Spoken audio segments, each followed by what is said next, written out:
Uh, Good afternoon, everybody. I'm here to present something that I've been doing lately. That is developing an application for GNOME in Rust. I am Alessio Biancalana. I'm a principal software engineer at SUSE, and I am a longtime hacker and basically everything free software. That goes from CPU assembly code to just CSS, basically a real full stack engineer. And yeah, so let's go since I have just 20 minutes. Basically, I never thought I was able to, I would have been able to actually write desktop application because when I was a kid, I thought I sucked at being a developer. Then I just started coding, and I started with web development, and I basically started thinking that I was able to do web development, but I wasn't able to do actual desktop applications with actual desktop interfaces. Then I realized the truth actually that developing desktop applications. I don't know how many people in the room developed an actual desktop application like with GTK or Qt. Just Jan, cool. Basically, developing a desktop application is an excruciating pain, and I discovered that it wasn't just me that I wasn't able to code. It's just something really clogged compared to especially what something like the modern web technology just gave us. So basically, I just started looking into GTK because on this laptop that is basically my mobile hacking machine. I use Sway, but the majority of the apps that I use is based on GTK, and I am a big fan of GNOME actually on my other laptops and my other desktop computers. So I just started looking into GTK, and I found out that GTK can be both as amazing as an excruciating pain like other technologies. It's pretty old. The API is really imperative. Like basically, you just instantiate an object and you just make that object move, like kicking it. And it's super clogged and it's unintuitive if you compare that to something really modern like React, for example. This is mainly because. Sorry, I just have to breathe. Basically, if you compare React to something modern, you find out that modern paradigms basically build upon the shoulder of giants. So basically, what you get is that if you just write code with something really old like that, you just have to bring something else into the game to just make it feel like more modern, and it can be actually fixed. And the UI elements that GTK provide natively are pretty basics, and basically you have to enhance them, creating custom widgets. That it's a lot of work, basically. Also, something that we are not used to since we basically have been looking at React all the day, basically, like the talk from Luna this morning. Uh, we are used to having business logic and UI elements in the same file with React, for example. And instead, for example, GTK separates this logic, keeping the actual orchestration separated from the rendering part. The actual things that you love about GTK, because it's lovable, it's worth loving, like everything in the world, basically. It's everywhere, like supported on a different wide range of technologies, and a lot of platforms are supported. Like for example, with some portability, basically you can support Mac OS or other stuff that isn't Linux, BSDs for example. And of course, it's the cornerstone of GNOME. And with GTK4, actually, the API improved a lot, and basically you can bind it to every language, even Haskell or exotic stuff, because basically it's like a separate kind of libraries that you just import.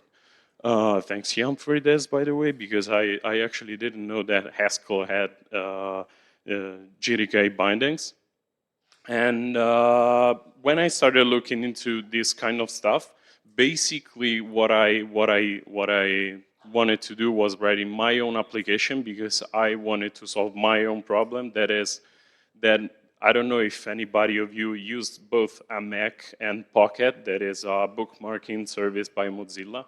And Pocket offered this fantastic app that was Pocket for Mac. And when I migrated all my workstation to Linux, I just felt the pain that this kind of stuff just wasn't available for Linux, and I wanted a polished client for Pocket on my workstations. So I just started writing it in Rust, actually, because Rust is right now, besides Vala, basically the the the first or the second, I don't know, preferred language for developing on GNOME, on the GNOME desktop environment. Uh, Rust is an amazing language, but of course it has its pitfalls, like basically you start battling with the compiler because the memory model and the actual way to write code is very peculiar, and it takes a lot of fashion from the functional languages that have been super popular lately. And so, yeah, just it isn't as productive from day one like other languages, for example, Go or Python. So basically, it has a compiler that it's really powerful, but it's really like something that you can outsmart with tricks.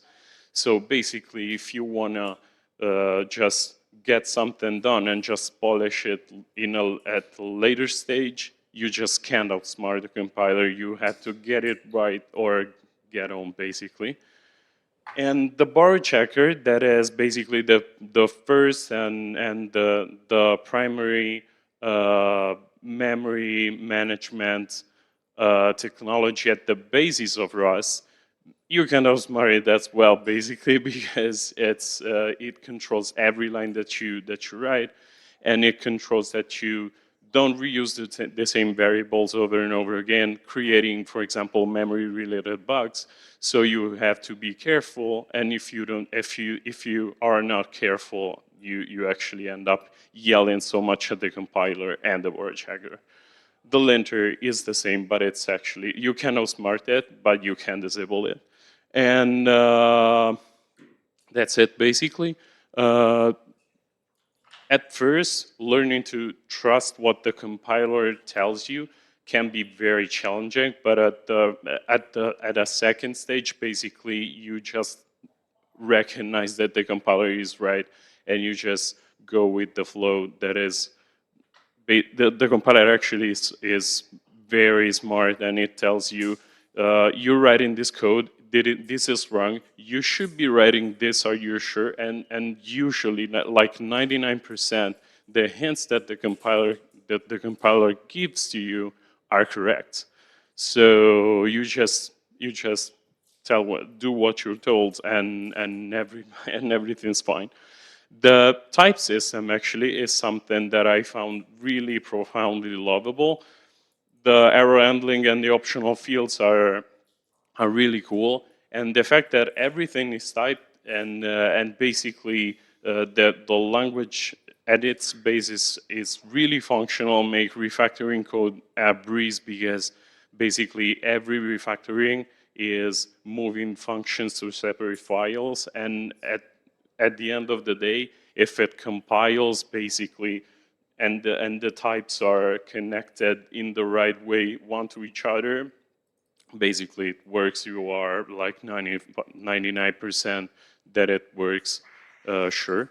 So, and it has a lot of tooling actually. So basically what happens is that GTK and Rust managed to get a fresh take on something that is like, I don't know, 20 years old.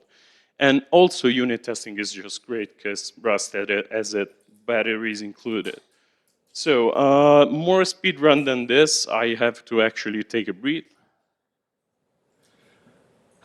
This is becoming basically one of those rap this thing. So, so Libadwaita and Relm4 basically are the next cornerstones of the GNOME development actually.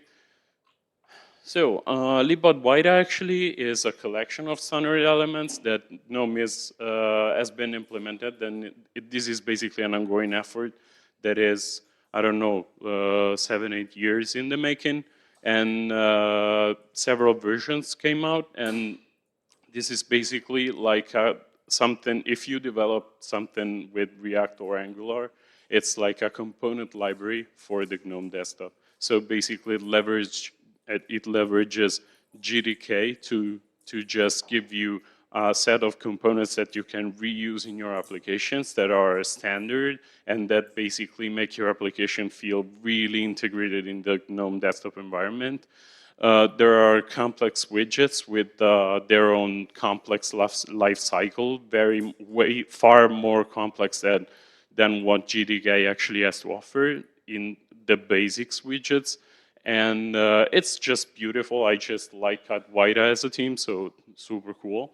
And actually, this helps you as a developer implementing shared UX patterns across most apps. So basically, the user just doesn't feel that it's exiting from an ecosystem. This just helps you make the user feel well inside a whole ecosystem that it's the way of GNOME, basically. Relm4 is the last mile, basically. It's a layer that allows us to develop the whole application in a React fashion, basically in a reactive fashion. So basically, we have the view and the components, and we just make everything together in Rust files. And thanks to centralized state management, basically it just feels more natural, way more natural than, at least if you are used to React, than traditional GTK. Actually, I talked to a lot of GTK developers that told me that I'm crazy and GTK native way is super amazing, but I don't think so. At least coming from more modern, non-desktop experience. And last but not least, actually, Relm4 has a really nice template project that we can leverage to just kickstart our own application. Time for some code, actually. I don't know how much time I have, actually.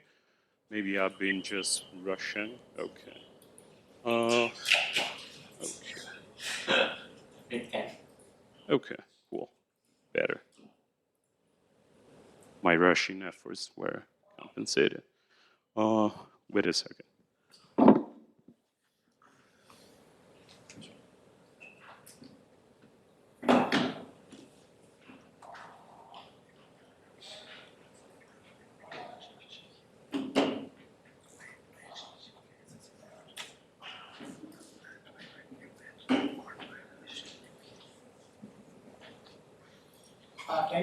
Yeah, definitely.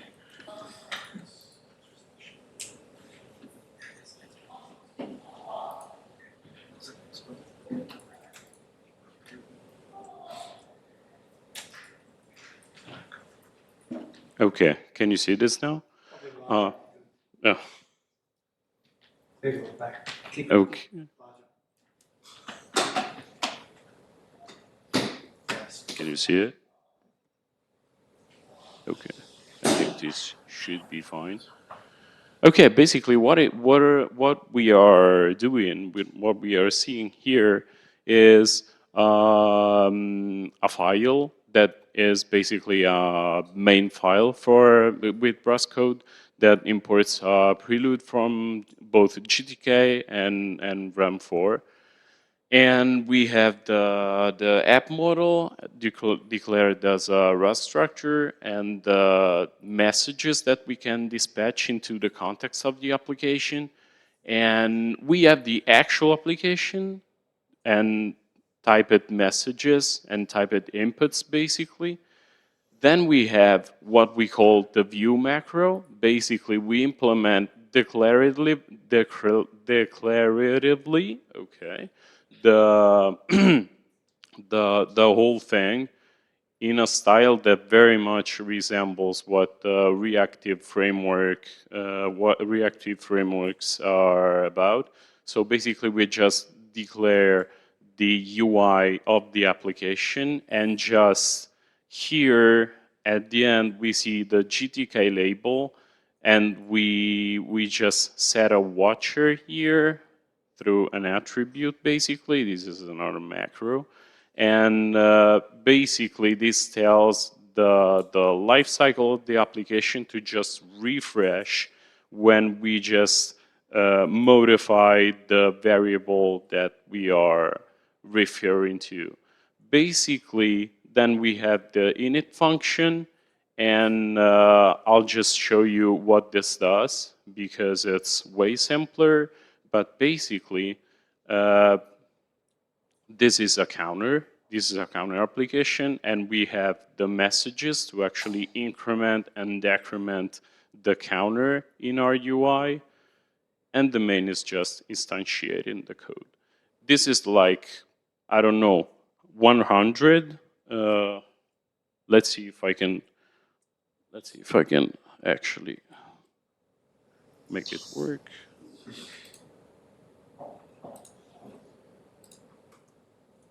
Okay. It's really tiny actually, and I don't know how to zoom it because with terminals it's super easy, and with the actual UIs is really, yeah. It's really, yeah. It's better this way, but you can actually. It's just a tiny floating window, and we just have this two buttons, and basically if we increment the counter, we can increment the counter whenever you want, and we can set it at whatever number we think about. And basically, the thing, this was my first impact with Relm4, and it showed me that basically when I was like looking for something to just get a quick app, basically I was just just 100 lines of code, and I was just done. This is just for a super simple application, so I will let you see something more complicated.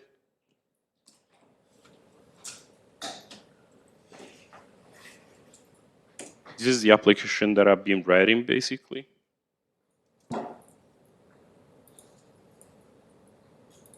This already, okay. So basically, if the Kami assists me, we should be getting a list of my Pocket saved articles. And basically, this is a web view that lets you implement the reader mode for this.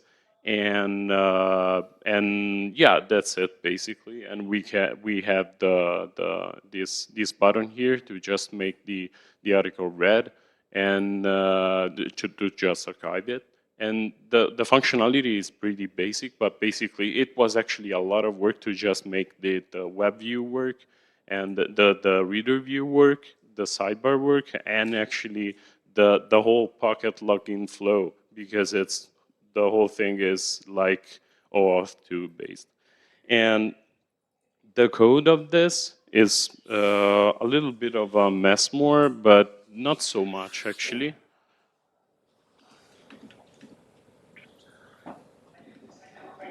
Sorry. So this is basically the main, and the main just takes a lot of data from the GNOME desktop environment and the metadata of the application itself, and just instantiate the actual app along with some actions that are like I press a shortcut like the quitting shortcut, and you just get out of the application. The actual application lives in the app.rs file. For this, we can refactor it actually the way we want. This is just a structure that was a little bit opinionated from Relm4 creators, but yeah, it's pretty much it. And this is basically the struct with the app, and we have all the state of the app inside, and and then we have the messages that we just dispatch. And if we scroll down, basically what we do is declaring the view that, of course, is way more complicated than the example before.